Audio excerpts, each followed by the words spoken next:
وما أخذوهم بمثل هذا العقاب الشديد إلا أن كانوا مؤمنين. Kendo wale jogo moji group nyasaye jogo mosomo dini modi matutwa chomani ya wama akadhuhum bimithli hadha al-iqab nokomigi san machal kamaye san mager machal kama illa an kanu mu'minina billah nomigi sandini mani kechnigin jogo manuji group nyasaye maruj pingi polo group nyasaye mani tekote alladhi la yughalabu alhamidu fi aqwali wa fa'ali group nyasaye maungi ngatma nyaloloyo giteko mora kumweche mawacho kumpache kumandike mage kumloch mora wang piny karka oyo nganyalo timo hono maloyo ruoth Nyasaye jok mano yie kodegi nomisa nikech yie kod nikech en man giteko maloyo gimora nasema au safi kanda kiluo sifa maruoth Nyasaye giber maruoth Nyasaye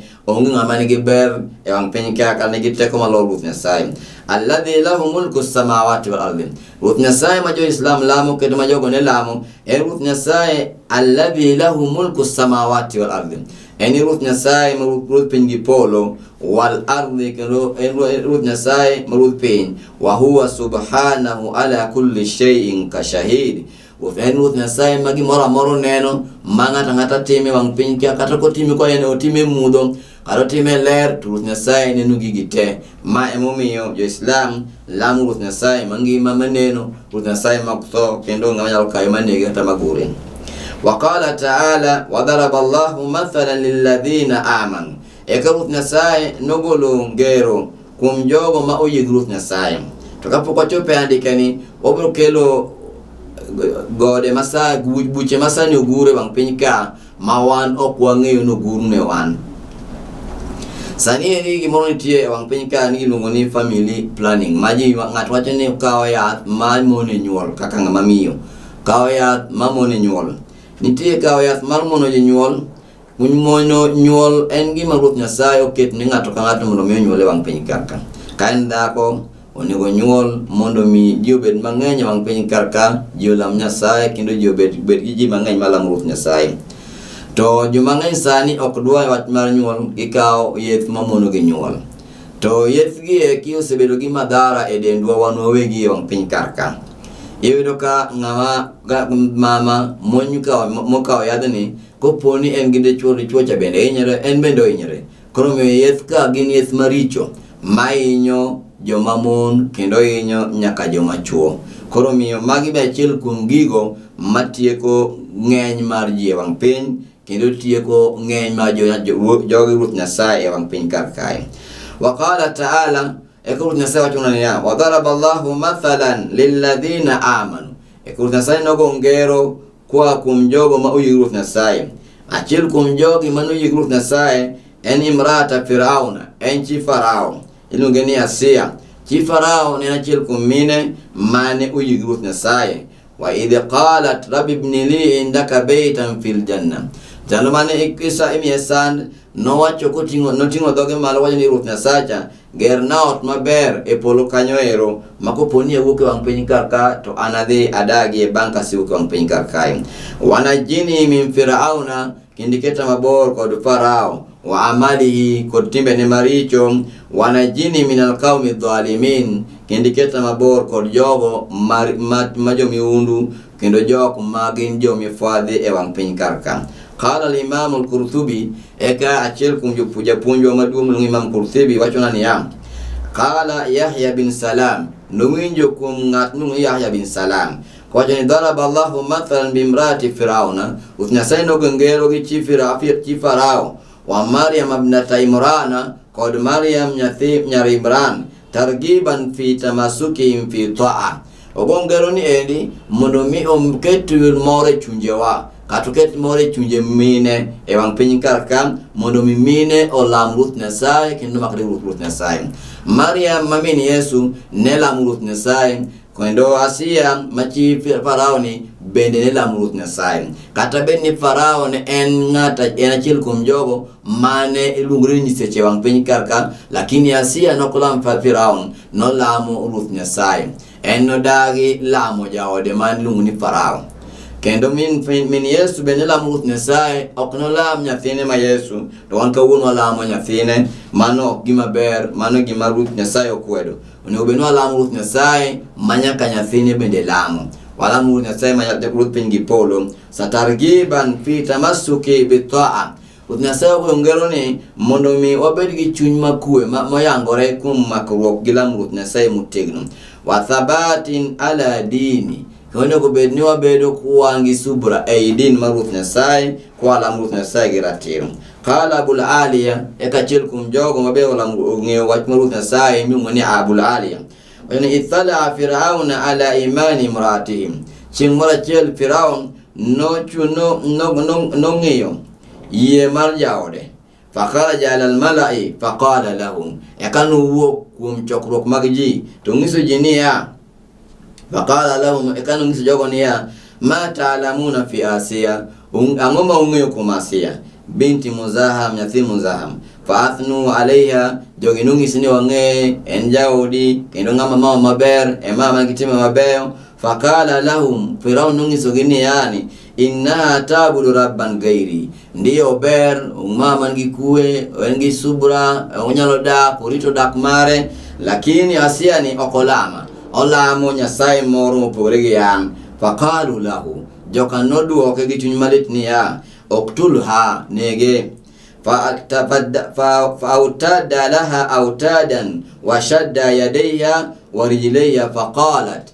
Eka joka kanosedoke kamano ng'ise niya, ng'iso gi ni kauru yiende mang'eny utwe, kendo kawo tonde kendo utwe godo mondo umiye sand. Imi Asiya sand nikech Asiya lamo Ruoth Nyasaye, odagi lamo Farao. Koro miyo wadwa ng'at malamo Ruoth Nyasaye inyalo miyi sand gi, inyalo yudo sand kamoro amora. Ok ochuno nyaka miyi sand gi Ruoth Nyasaye kende, kata miyi sand gi jopiny, nyaka inyalo miyi sand gi kata gi Ruoth Nyasaye.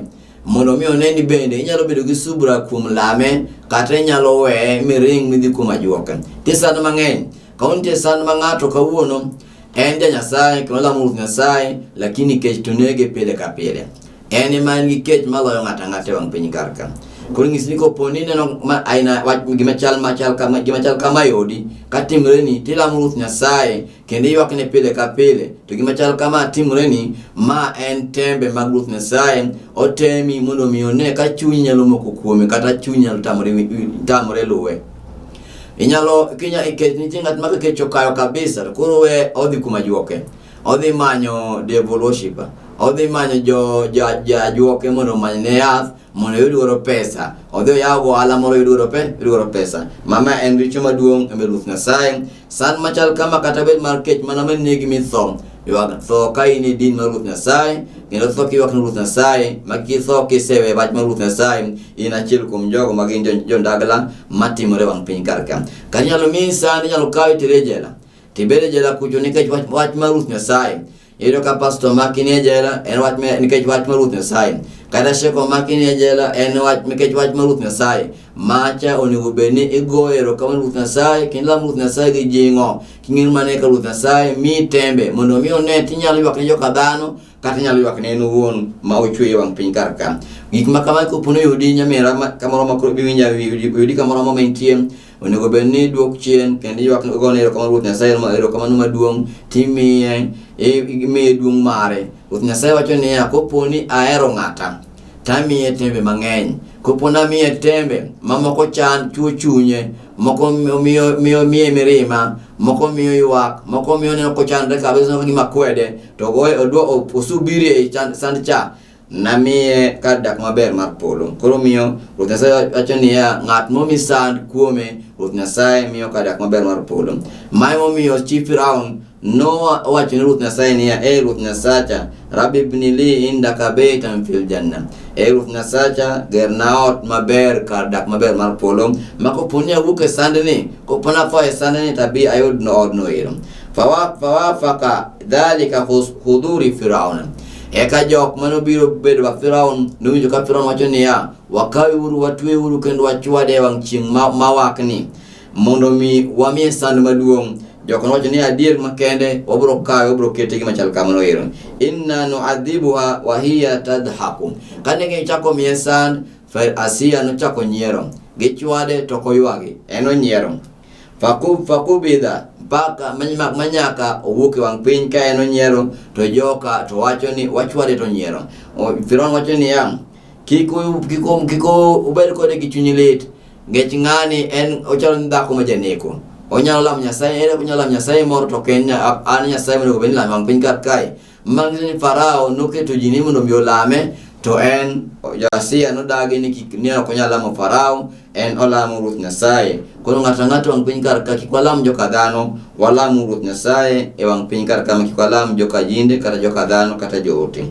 Wakala Salmanun Farisi rahimahullah kanat tu'adhibu bishamsi, nimi yesand gi chieng', faidha adhaha harru shamsi, to kaponi chieng' cho wang'e kabisa, adalata al malaika, malaiki ni biro to ume gi buombegi.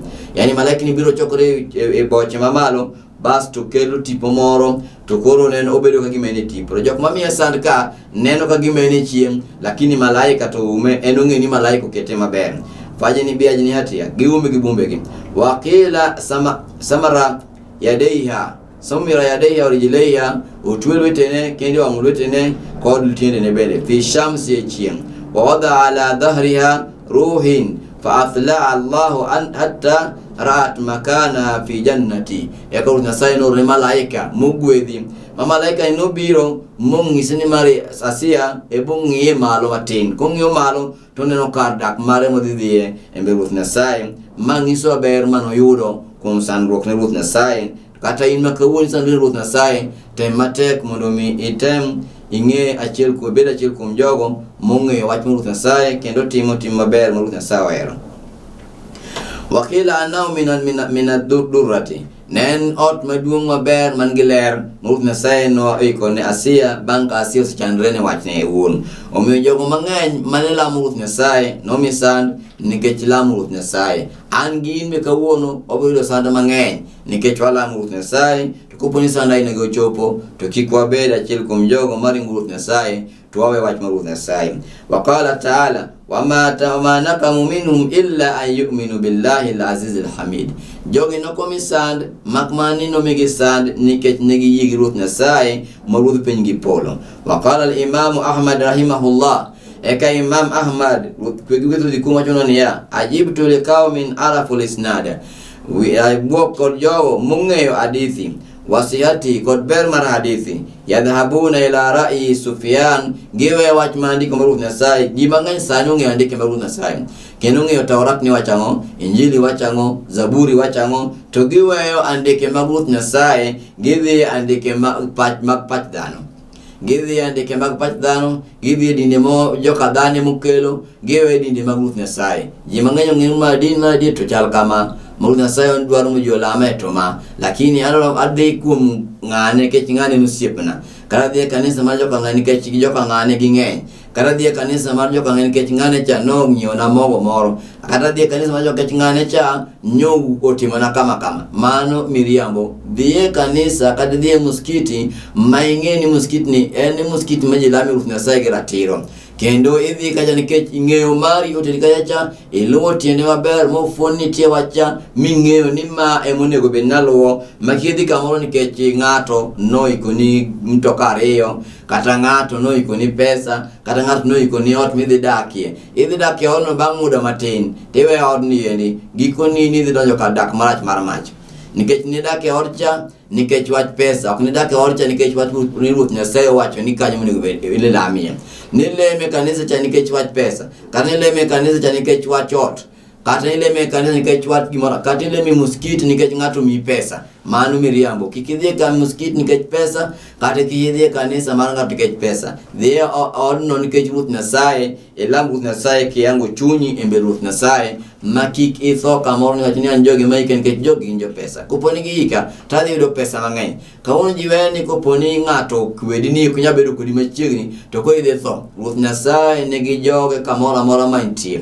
Ruoth Nyasaye biro bedo kodi, Ruoth Nyasaye biro manyo ni jok maiki, Ruoth Nyasaye biro manyo ni jok ma biro bro dong gi jogi o mi Ruoth Nyasaye eri zaidi malo jogo mang'ang'ana kwa wacho ni bro kwedi ok bro dak kodi machieko bro kedi bro kodi bedo kod ng'ato machiegni Ruoth Nyasaye makelo ok inyal chuno osiep gi ng'ato to ng'ato dwari mondo ibed kode machiegni omiyo lam Ruoth Nyasaye kendo bed achiel kuom jogo ma ohero Ruoth Nyasaye ke omaye momiyo joka dhano kawuono gin jogo man ka ng'eyo Ruoth Nyasaye osebago ji ong'e ni mayom onego bed ni luwo to koro pesa osebedo machiegni ng'ato luwo kuma pesa nitie ng'ato ok luwo kuma Ruoth Nyasaye ilame waweuru luwo pesa waweuru luwo jogo ma jo pesa waluuru jogo malando wach Ruoth Nyasaye gi ratiro kendo waluuru andike mag Ruoth Nyasaye gi ratiro kendo walami uru gi ratiro kaka Ruoth Nyasaye wacho Ruoth Nyasaye